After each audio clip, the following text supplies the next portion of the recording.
This is my first video of a new series that I'm going to call the Indie Spotlight, and Everholm is the first game that I wanted to share with you. So the idea is that I'm going to talk all about the game and the devs, show off some gameplay, and then give you my first impressions and thoughts on it so far. But anyway, I'm excited, so let's get started. You're going to be playing as Lily, a young girl who's on a quest to find her missing sister Melanie.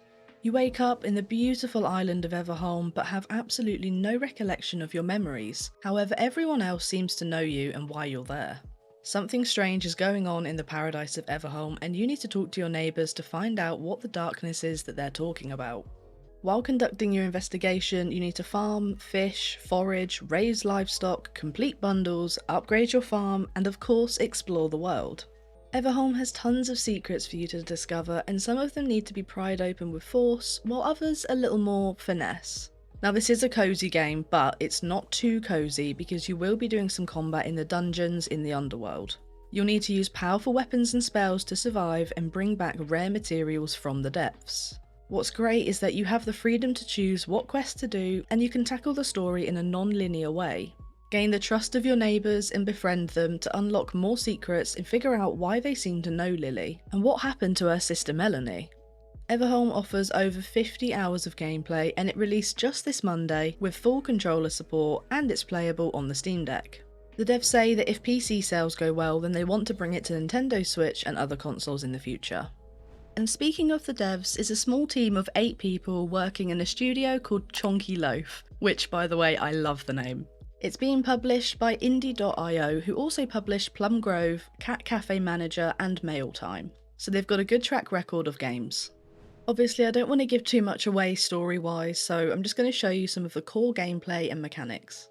You're given some starter tools to tidy up your garden, and stamina is used up with any actions you take, so mining, chopping wood or watering your crops. Keep an eye on your stamina bar, otherwise you'll end up passing out like I did multiple times.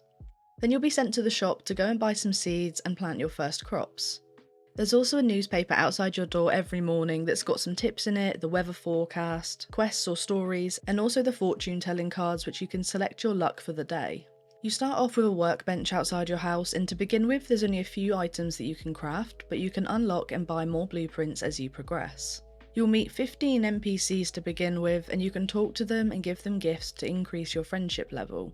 You've also got a diary, which is full of useful things like your map, your mail, relationships, blueprints, and quests. The fishing mechanic is similar to Stardew Valley, where you hold the A button to keep the reel on the fish. You can make some money either selling fish or crops directly to the shop, or putting it in the shipping bin and receiving the money the next day. The shops have different opening hours which you can check on the map once you've visited them for the first time, and there's a job board in the town square where you can accept quests from different NPCs.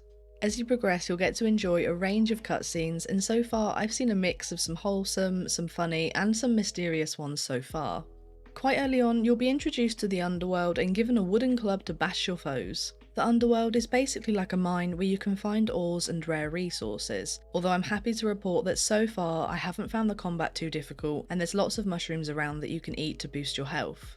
Each enemy has a different mechanic to learn, so once you know what you're dealing with, it makes it easier to tackle them. Plus, if you do die, there's no adverse effects from what I can tell, and the day just ends and you're back at home again. I've also seen some very exciting magical staffs and spells that you'll be able to use which will make combat easier, and there's also a couple that I think are going to help around the farm. But that's all the gameplay I want to share because I really don't want to spoil anything for you guys, but I would recommend trying to explore everywhere that you can. So now I want to share with you my first impressions and thoughts so far. I've played for over 8 hours currently, and honestly I feel like I've barely scratched the surface of the mystery, so trust me when I say that I'm going to be playing a lot more. I chose to play on just a standard Xbox controller because I wanted a cozier vibe, and I found that the controls were easy to use and it felt very natural. The only thing I'd say is that I found watering my crops a little bit fiddly to start with, but I did get used to it the more I did. I also know that the devs are working on this, and so it may be changed and become easier in the future. I think the biggest point that I want to make is that the world felt like there was so much love and care put into it. It's hard to explain unless you've played it for yourself, but lots of items were interactable, and I enjoyed the small details like birds flying away when you shake a tree, or even the tap turning on when you press it. The game really feels like it was made by gamers who understand what they're looking for in a game. I'm also really intrigued by the story. Like, I've literally got no idea where it's going, but I do really want to find out. And it's so nice to have a real story rather than just moving somewhere to enjoy the farming life, which is what most other games are. Plus, I love the Ever Times. I think it's such a cool idea and it looks amazing. Inventory management is also important, and you've got quick stacking and an organise button, which really makes it easy. In the settings, you can actually change the length of the day, which I think a lot of people will appreciate, although I do hope that they add a manual save option in the menu or at the bed, in case you need to leave without finishing a full day. Now, when it came to the combat, I was a little apprehensive, and I know that some people do prefer cozy games without it, but in Everholm it really wasn't too difficult or annoying, and I actually think it adds some excitement, especially when there are magical staffs and spells that you're going to be able to buy to assist you. I know I'm really looking forward to buying them and finding out what they do. So I would say that Everholm is perfect for you if you want to scratch that Stardew Valley itch while progressing through an interesting story with a touch of magic and some mystery. However, it might not be for you if you don't want any combat and prefer to create your own character, or if you're looking for a game with romanceable NPCs. Overall, I found it very addicting to play and had that just one more day mentality where I literally found it hard to put the controller down. And to me, that's definitely a sign of a good game. So if you get around to playing Everholm, then I would love to know what you think of it, and please comment if you enjoyed this indie spotlight style video and want more of them. Thank you all for watching, see you soon.